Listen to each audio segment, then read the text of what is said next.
What's up, people? It's your girl Adeola. By now, I thought everybody knows that when it comes to Nigerian situation, you are not supposed to say the truth bagada like that. And you're supposed to say that the president is doing really well, that Nigeria is great. Because the moment you say the truth about the situation of things, people would automatically start saying that you are being sponsored by the opposition. Sure, you understand? Which is why I don't talk. Whenever my friends are talking about Nigerian politics, I just be looking, be swag, but sure, you understand? But that is also because I don't know anything, as you guys know. But I guess that the former CBN governor, Mr. Charles Soludo, did not get the memo that you are not supposed to speak with the whole of your mouth. Can you believe the article that the man wrote last week about the two main presidential candidates in Nigeria? First of all, he graded my president's performance and gave him F9. Chey! Who gave him the right to grade my Jonathan? That is my job now. Why is the man trying to do my job? And then the mistake he made was, instead of using the transformation agenda, you guys know what I'm talking about, right? Like the trains that we borrowed billions of dollars to buy, and the repainted airports, and the fact that we used to have 2,000 megawatts of electricity. Now we have 4,000 megawatts. That is a huge achievement. Instead of using all that, how many megawatts do they have in Texas, my brother? 12,000 megawatts in Texas alone. You're very sure? God bless you. So instead of using the transformation agenda, the man had the audacity to use what they would use to grade presidents in other parts of the world: per capita income, GDP, inflation, exchange rate, unemployment rate, poverty rate, and so on and so forth. In short, he said that when it comes to the economy, that my president is a total failure. Ha! You don't, no, Mr. President, you don't have anything to worry about. You don't have to get upset with people like this. Let me handle the man. Let me handle him. How dare you?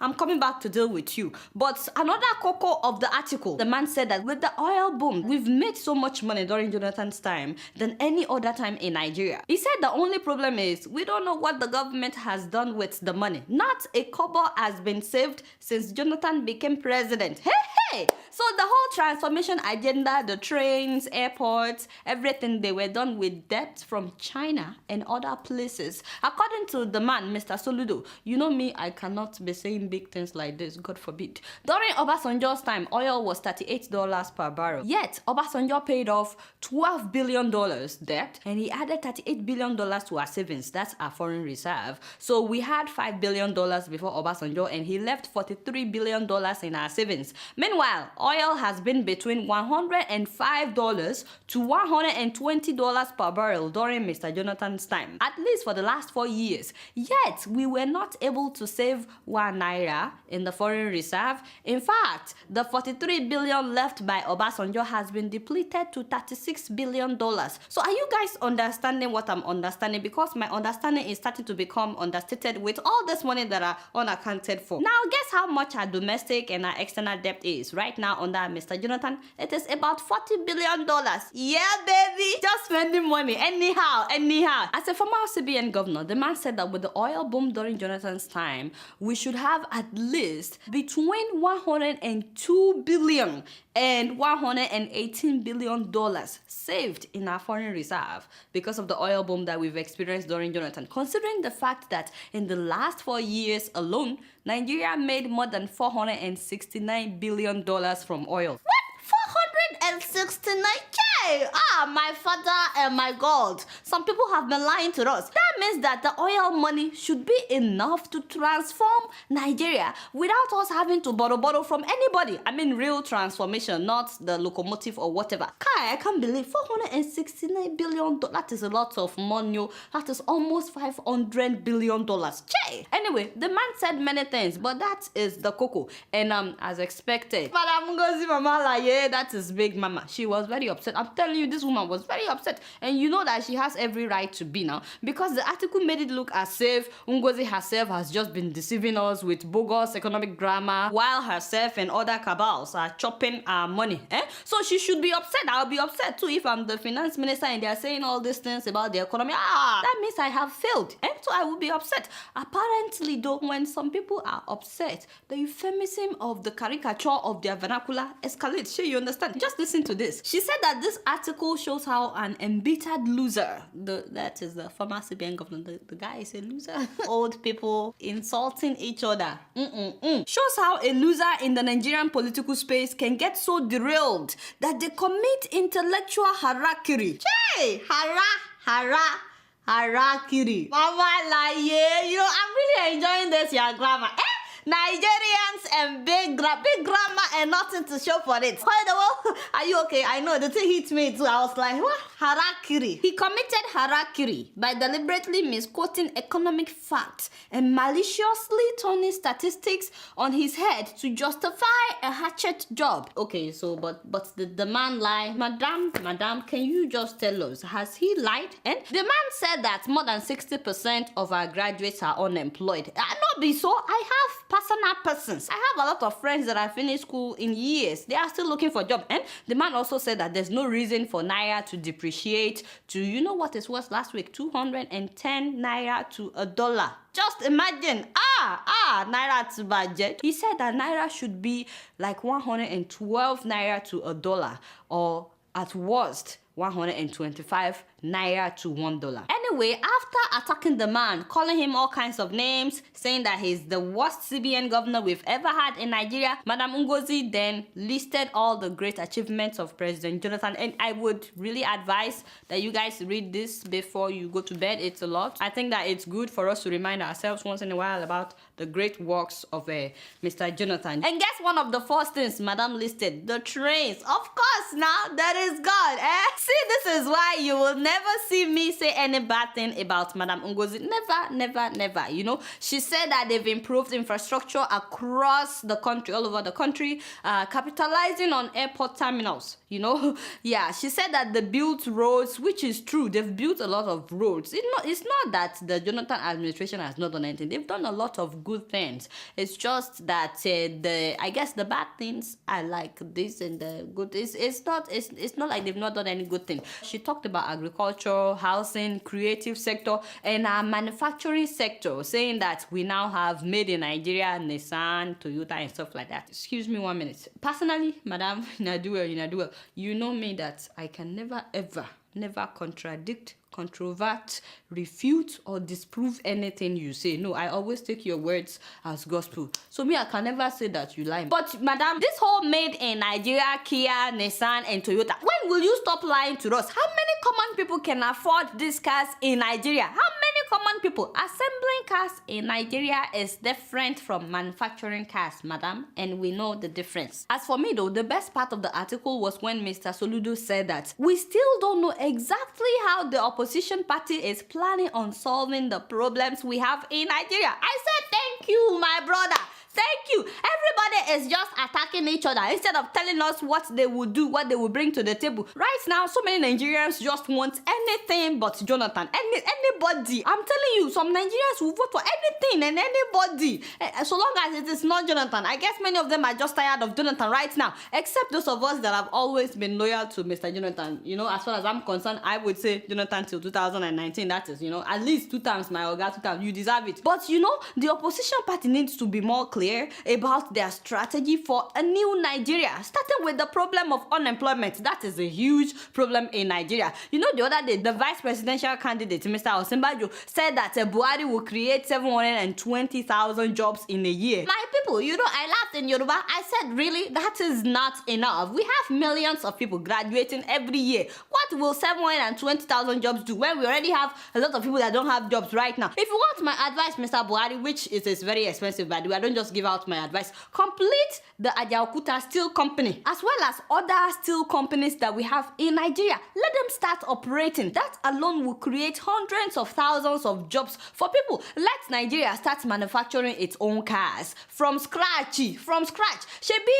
steel is one of our natural resources in Nigeria. So why do we have to be importing cars now? Let Nigeria start manufacturing its own cars. Bring all these Nigerians that are designing cars abroad. There are so many. If you don't know anybody, you should know Mr. Adeola Tijani Aliyu. The man is designing cars for America. Bring people like that to Nigeria. Not only would cars be much more affordable, but it would create jobs for thousands of engineers and auto designers. What am I even saying? Fix the refineries. That alone will create jobs for thousands of people. Fix up the refineries and build new refineries so we don't have to keep refining our oil in other countries and then buying back refined oil. That will create jobs for a lot of people, and we will save money from a subsidy. We won't have to subsidize anything. Build bigger dams for more megawatts of electricity. That will create jobs for people. Have people working on our roads so that all roads are repaired and tarred, not just the roads in Abuja. So you understand, the roads in my village, I want them to be repaired and tarred. Renovate all our dilapidated institutions. In fact, build more universities and polytechnics, because you know it's ridiculous sometimes when you think about the ratio of students to lecturers in Nigeria. Sometimes you'll be like, hey, how do you all fit inside one classroom? So build more schools, hire more teachers, upgrade our hospitals, employ more doctors, more nurses. A lot of Nigerian doctors and nurses are making big money here. If you build more hospitals and you're in need of doctors, people will come home now. Do thorough renovation of our airports and build more airports. We need more terminals in Lagos, in Abuja. That will also create a lot of jobs. I mean, I know that it's not as easy as, you know, I sound right now, especially now that we don't have any savings. How do you pay them when the government doesn't have any savings? I'm just throwing out some ideas about how they can create jobs. But you know, what do I know? By the way, I don't just give out advice. You understand? You owe me. I guess that when I see what other people are doing with their own oil money, it gets on my nerves, because we also have oil and I feel like we're just stuck in one place.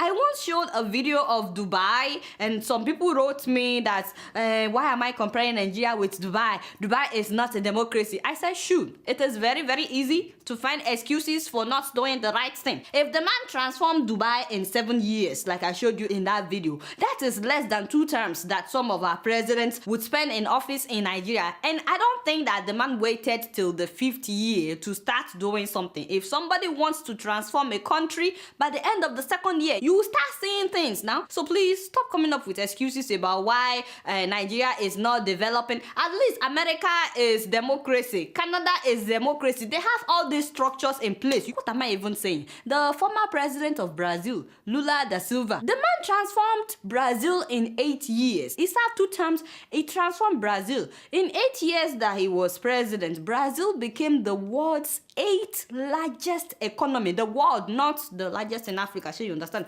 The whole world, in the whole world. Under this man, Brazil became the 8th largest economy in the whole world, and more than 20 million people rose out of acute poverty. Not just out of poverty, but acute poverty. You can Google it yourself. By the way, I think it's interesting that the man ran for presidency 3 times unsuccessfully before he finally won. And guess what? He transformed the country. Wow. No, I'm not saying anything because, you know, don't write me that I'm comparing him with Buhari. No, not at all. So I'm not comparing Nigeria with Dubai's government. I'm trying to point out that everything that they are doing in Dubai, they are doing it with the oil money. Oil money. And we also have oil. It's that oil thing that I want you guys to pay attention to. They have oil, we have oil. In fact, we have more than oil. We have all kinds of natural resources that I'm not going to go to today. Yet, we have nothing to show for it. Anyway, let me show you another video. I know that some people will still write me. But let me show you one more video of what oil money is doing in Dubai. Dubai Mall, the world's most visited shopping and leisure destination. The mall has a total internal floor area of 5.9 million square feet. The size is equivalent to 50 football pitches, and gross leasable space of 3.77 million square feet. To add to the convenience of visitors, the mall features 95 elevators and 150 escalators over the 4 levels of the mall. The Dubai Mall experience continues when you step out along the waterfront promenade with lights, water jets that rise 500 feet into the air. The beam of light shining upward from the fountain can be seen for over 20 miles away and is visible from space, making it the brightest spot in the Middle East and quite possibly in the entire world. Oh my God! Now I want to go to Dubai. Like seriously, don't you want to go to Dubai right now? To shop at that mall, and me and you now, so we can go together. Let me know how you doing. I'm so glad that you're watching today. Anyway, good luck, Jare, Madam Ngozi. Good luck trying to convince us to be grateful for the second-hand trains and, the repainted airports. And, I know what I'm saying whenever I say that these airports are repainted. I know some people have been saying, why do you keep saying they are repainted? These things that they call renovation are cheap works. I'm sure that they budgeted a lot of money, and I'm sure that some people chop so much money that they are now millionaires in the name of renovating our airports. I've seen renovations done over and over again. This is not what they call renovation anywhere in the world except Nigeria. This is Singapore. Hey, now we are talking. Singapore. This is what you call renovation. So you understand? We used to be better than Singapore. Our economy used to be better than Singapore. So please stop posting this Lagos airport renovation thing. Look at the airport in South Korea. South Korea. Toriolo. We used to lend money to South Korea. Che, there is God now. There is God. And then look at Dubai. Dubai started in 1991. When did they start? My dear, they started yesterday. Dubai started like yesterday. I remember now. Nobody heard about them until like 1990 something. But look at the airport in Dubai. Just look at that. Look at that. Is there a crime, my people? Is there a crime if we have these kinds of airports in Nigeria? Why? Why can't they have it and we cannot have it? Is there anything wrong in it? Why shouldn't we have the best of the best in the whole world? Considering that we have oil. Singapore, they don't have oil. South Korea, they don't have oil. I'm telling you, we made 469 billion from oil in the last 4 years alone. Why can't we have it now? Don't get me upset with your transformation agenda. Anyway, you guys know that I don't know anything. Guess what? I'm just keeping it real. So the election campaigns in Nigeria are getting really, really heated. Oh my God, I'm telling you, it's been real, my people. First of all, let's start with the good news. Boko Haram released 200 women that were kidnapped at the beginning of January. Yeah, that is awesome. Oh yes, oh yes, oh yes, oh.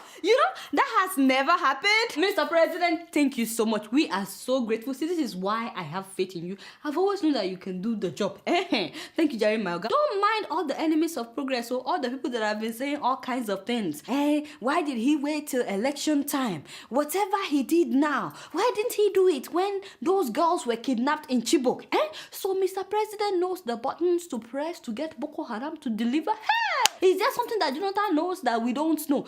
What have Mayoga? Don't mind those people there. I'm about big mouth. They talk too much. What have they done? Just ignore them and leave the battle to me. I can always fight your battles. But my only thing is that Mayoga, please, God bless you. Whatever you did that made Boko Haram release these women, please do it for the Chibok girls as well. It's been 9 months. My 9 months. We are talking about somebody speaking. So you understand? Please talk to whoever you talk to this time around. Let them bring my girls. I know you are working on it. Another good thing is that the price of kerosene came down from 130 naira to 50 naira per liter. Yes, sir. Yes, sir. You see what I'm saying? Now tell me why I should not cast my vote for Jonathan. I'm telling you, the man is really trying. Thank you, Jerry. But Mr. Jonathan, the only thing though, my Oga, is that I'm hoping that the price of petrol can also come down, to like 50 or 55. We talked about this last week here, you understand? That would make life so much easier for us, the common people. The price of transportation will come down. The price of Okada will come down. So please, my Oga, I know you've started. Now it is 87. Tomorrow, let it be 57. Please talk to Madam Madweke. I know you guys are like this. Just talk to her. Thank you so much. So Mr. Jonathan has been doing really well. Except when the man went and announced that we will take proactive measure to end Boko Haram in 2 weeks. I said, Che, Mr. Jonathan, I talk about this all the time. Before you make some announcement, I think you should fire all your advisors right now. And if you win this election, just, you need to hire me as your advisor. Why would you go and say something like that? Why would you say you will start taking proactive measure? You were supposed to say you will continue or that you will increase the proactive measure you've been taking. But saying that now you will start taking drastic steps suggests to some people that this whole time that we've been shouting about Boko Haram, it is now that you want to start doing something because election is 2 weeks away. Really, my Oga, why would you say anything like that? He said that the federal federal government is ready to end insurgency. I said, what do you mean ready? What do you mean ready? It's like, what have you been doing all these years? People will start talking. You know how people are? They will be saying that you are doing this just because you want to win the election. Please don't mess up my campaign. And speaking of campaign, have you all seen that video produced by PDP, that's the president's party, broadcasted on AIT? Yeah, they call it the real Buhari. Yeah, first of all, considering the fact that they probably spent millions of naira in making this video, which I know that somebody became rich, I was very disappointed by the quality of the video. Even Kole Dowo can do a better job. Now, the boy can do a better job. In fact, I'm very proud of you. I know he takes his time in producing my show, but he does a good job. This video has been playing on AIT every day since last Sunday, at least once a day, and I heard that each time the thing plays, it costs about 5 million naira. Is that true? What? Can you imagine? Now, the quality of information is just bad. That is just bad. Let's stop a minute and ask, does Buhari possess the temperament to be Nigeria's president in a globalized 21st century?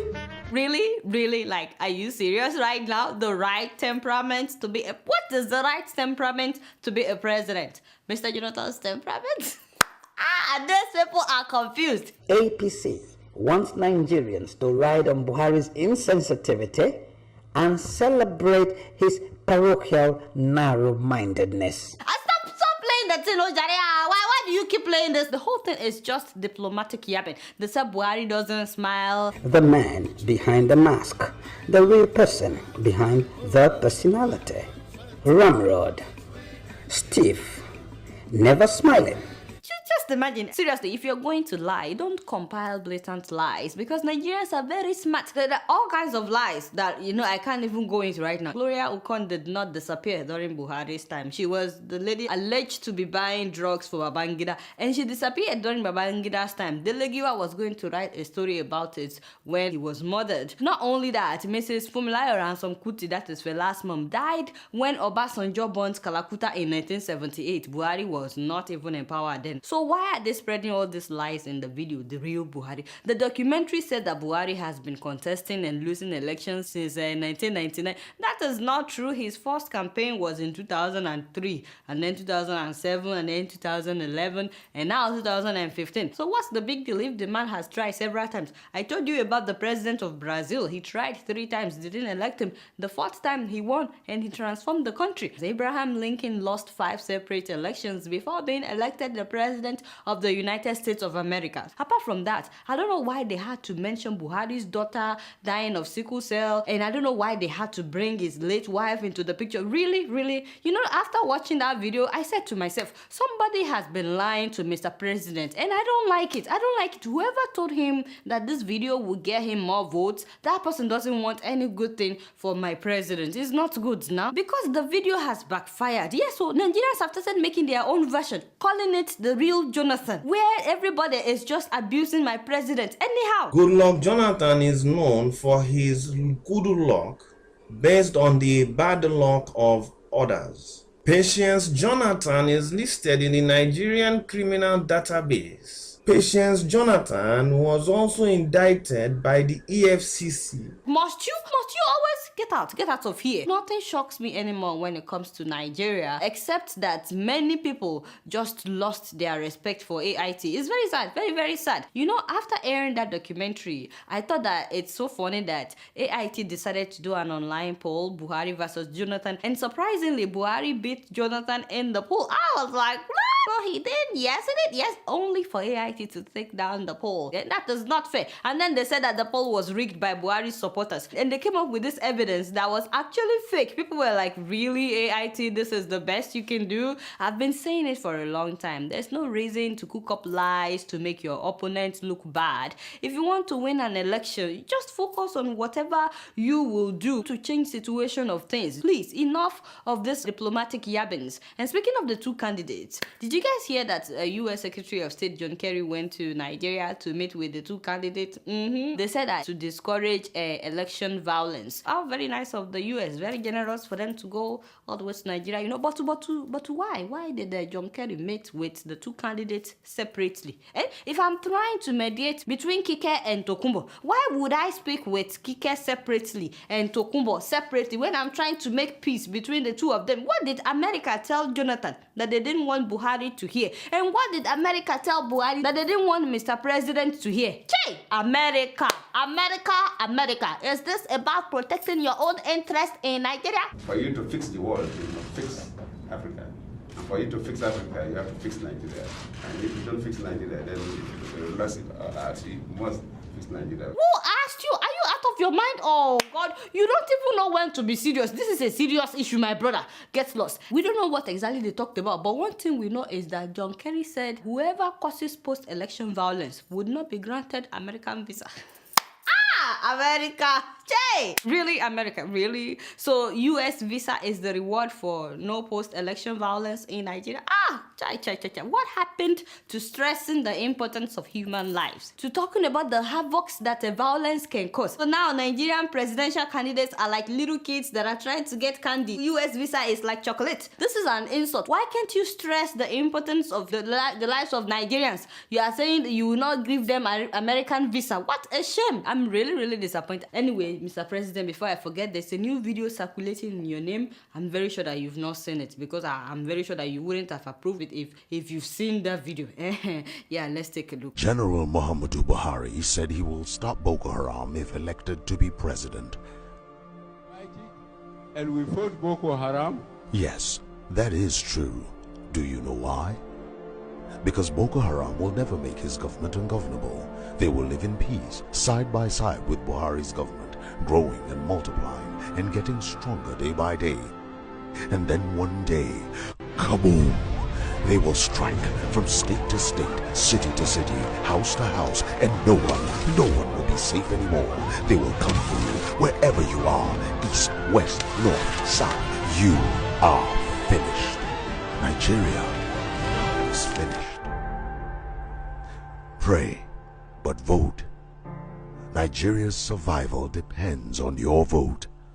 Vote good luck and Sambo.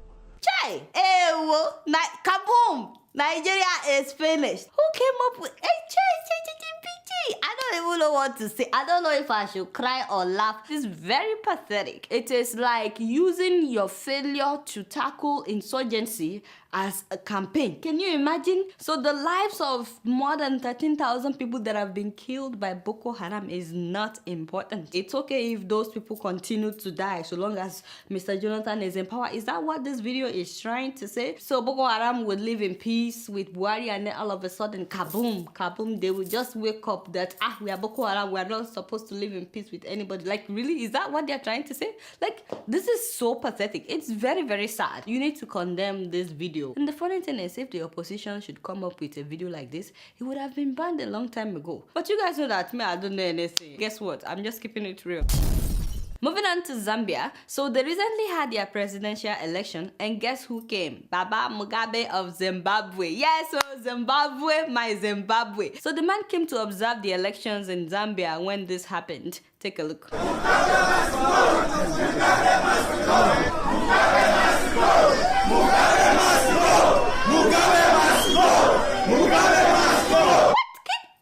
Imagine the audacity of these Zambians booing my own Mugabe. Guess what happened? The man left. He left before the election victory was announced. Zambians booed him out. They booed him out. This is what Zimbabweans have failed to do that has kept the man in power for 35 years. He don't say now. But I can't blame these Zambians now. Why did the man go to Lusaka to witness free and fair elections when you don't allow such in your own country? Oh, by the way, while the people may be tired of Mr. Mugabe, many African presidents are not. In fact, the man has been appointed as the new chairman of the African Union. Yes, so he's also the chair of the Southern African Development Community, SADC. By the way, I don't like what some Africans have been doing since they announced Mugabe as the chairman of the AU. I don't like it, and those of you that have been doing it, you know yourself. Can you believe that people have been compiling all the pictures of Mugabe sleeping at functions, and they've been circulating it on the internet? This is not good now. And there's a lot of those pictures, you know, where the man was just tired. I think he is just tired. These people are trying to say that the man needs to step down from all these official duties and just rest. So this African Union thing, exactly what do they do? I know that one of their objectives is to promote democratic principles and institutions, popular participation, and good governance. I know that that is one of their objectives. This whole thing is a joke. When Mr. Chairman himself, and that is a Mr. Look for another picture. What is wrong with you now? Are you out of your mind? You know well. It's like a joke when Mr. Chairman himself doesn't promote democracy in his country. But you know, I understand that these African leaders are they're trying to make a statement, you know, to the West. Yes, that is why they put Baba Mugabe. They know that Mugabe will say some things that no other African president can say. Sure, you understand? You have to give him kudos for that, though. Anyway, so congratulations to Mr. Mugabe. Good luck. Don't sleep on the job. Kai, it is well, it is well. Guess what? I'm just keeping it real. Alright guys, it's been real and I'm keeping it real right up in here. Until next week, I'm gonna see y'all later. Peace out.